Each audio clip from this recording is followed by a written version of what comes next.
Ermənilərin 20-ci əsrin 90-cı illərində Azərbaycanlılara qarşı törətdikləri qanlı cinayətlərdən biri olan Malıbəyli və Quşçular faciəsindən 34 il keçir.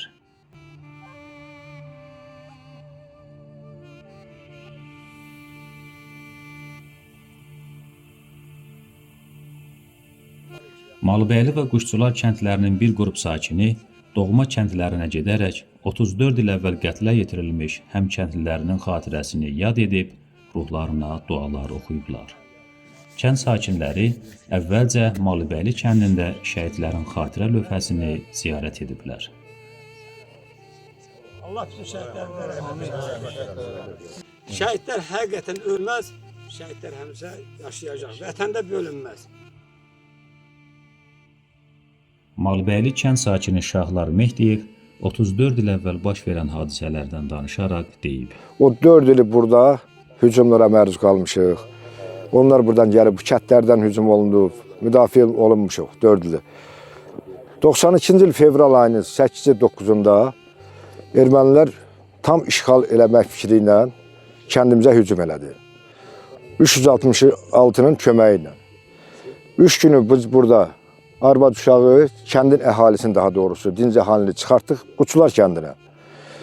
Burada ayın 10-unda 3 dənə şəhidimiz oldu burada Malıbəllidən. Rafiq, Nazim, Haqverdi. Ayın 10-u axşamı da o dağdır, Plotəpədə ora. Orada bizim Quşçular uşaqlarının 3 nəfər orada şəhid olub. Xocalıya məlumat verdik ki, bizə kömək gəlsin. Biz də ora çıxanda gördük Xocalı'yla bizim aramızda texnikalar yığılıb orada dərələrə. Qabağımızı kəsiblər ki, bizi kəndin əhalisini orada qırsınlar. Fikrimizi dəyişdik, keçdik Abdal Gülafliyə tərəf. Ağdamın Abdal Gülafliyəsinə, Kətik meşəsinə. Bu 4 dənə kəndin əhalisinin 65-70 dənə köməklə, döyüşçülə aparıb çıxartmışıq Abdal Gülafliyə. Şahlar Mehdiyevin xatirələri o müthiş günlərin dəhşətini, insanların qarşılaşdığı amansız sınaqları bir daha göz önündə canlandırır. Qonşu kətdən 4 nəfər qoca qaldı, bizim kətdən 1 nəfər qaldı, götürə bilmədik. Meşələrdə şəhidlərimiz oldu. Onlar oğlan, cavan uşaqlar, 16-17 yaşında ağsaqqal vardı. Heç birini cəsədini götürə bilmədik. Qardakı bundan çox. Onu burada qar təzə yağıb, hələ hava xoşdur. O vaxtı yağmışdı, don vardı, çox donudu, marozudur. O kətiyin meşəsi ilə o bir elə, o arvadı, uşağı, ağır adamlar vardı, qocası vardı. Qarın üstü ilə sürtləmək, yaralını adyalın arasında, nə bilim, ağac qırıb, qanadın üstə bağlayıb, sürtüyüb aparırdıq. Bu vəziyyətlə yəni gelib çıxmışıq. Sağ olsun da elə Abdal Gülafliyə cəmaatı da, bizim cəmaat da yaxşı qarşıladı orada.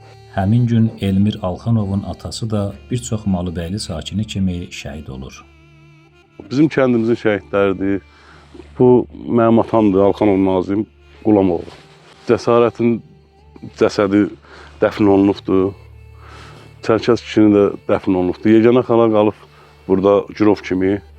İnqilab da dəfn olunmayıbdır. Daha sonra sakinlər Quşçular kəndindəki şəhidlik ərazisini ziyarət ediblər.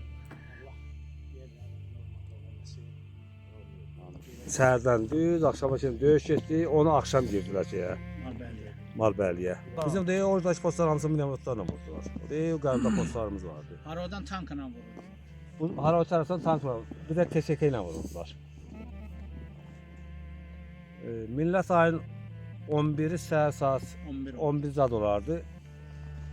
Cəmaat buradan uşaq, böyük, qadın, kişi töküldülər, getdilər. Döyüşçülər hamısı arxa tərəf saxladı. Bir də bir hissə döyüşçü qabağa geçdi, qabağı açsınlar erməniləri. Cəmaat arayalıb, bu deyil, bax gördüyünüz bu dağı görürsünüz də. Deyil, qaşqı dağları. O dağları bu cəmaat keçib gedib. Həmin qardır, həmin zamandır elə bil. Qar da həmin günü yağdı. Quşçular kənd sakini Sahib Musayev bu gün kəndə gəlməyin onlar üçün həm ağrılı, həm də qürur verici olduğunu bildirib. 1992-ci ilin fevral ayının 11-i bizim Quşçular kəndi üçün çox faciəvi gün oldu. Ayın 10-undan 11-nə keçən gecə bizim bax bu göstərdiyim Aşağı Quşçular kəndi demək olar ki, Malıbəylinin cəmaatını qəbul eləmişdi və Malıbəylinin artıq Xankəndi boyda bir şəhər və orada yerləşən erməni orduları, həmçinin 366-cı alayın texnikasından atılan güllələrin qarşısında dayanmaq iqtidarı yox idi. Ona görə də Malbəyli cəmaatı kəndini müdafiə eləmək iqtidarı olmadığı üçün Qutçular kəndinə axışıb gəlmək məcburiyyətində qalmışdı. O da dağ yolları ilə, meşə yolları ilə Qutçular kəndinə gəlib yerləşmişdilər. Bizim önümüzdə Pirəməkidir. Orada gətirib çoxlu erməni əskəri və 366-cı alayın texnikasını yığmışdılar. Eyni zamanda bu istiqamətdə Haro kəndi var ki, Haroyda da erməni texnikası, həmçinin erməni döyüşçüləri, bir də 366-cı alayın hərbi texnikası vardı ki, bütün bunlardan istifadə eləyərək bizim həm yuxarıki Qutçuları, həm də aşağıki Qutçuları atəş altında saxlayırdılar. Əhalidə olan patron, sursat qutarmaq üzrə idi. Ona görə də 11 fevral 1992-ci il saat 11 radələrində cəmaat kəndi tərk eləmək məcburiyyətində qaldı. Kəndi tərk eləyərkən istiqamətimizi göstərdiyim bu divək adlandırırıq. Divəkdən sığınağın üstünə çıxmaq və oradan da Avdalcılaqlı istiqamətində getməkdir. Bir yeganə çıxış yolu çox ağır olsa da, çox çətin olsa da, çox daşlıq, qarlı olsa da yeganə çıxış yolumuz oraydı. Və eyni zamanda bizdə orada Haro kəndindən olan döyüşçülər, erməni döyüşçüləri qabağımızı Qara Təpə adlanan yerdə kəsdilər və silahları təhvil verib getmək təklif elədilər. Amma silah təhvil vermək hamının əsir götürülməsi və çox böyük işgəncələrə məruz qalınması deməkdir. Ona görə də yolumuzu davam eləmək üçün ancaq hücum eləyib o erməniləri yarmaq və öz götürdüyümüz istiqamətdə getmək lazımdır. Və bunu başardıq. Ümumiyyətlə səhər saat 11-də tərk elədiyimiz kəndi saat axşam 6-da biz artıq Avdalcılaqlı kəndinə çatmışdıq. Az itkilərimiz oldu. Yolda bir neçə nəfərimiz həlak oldu.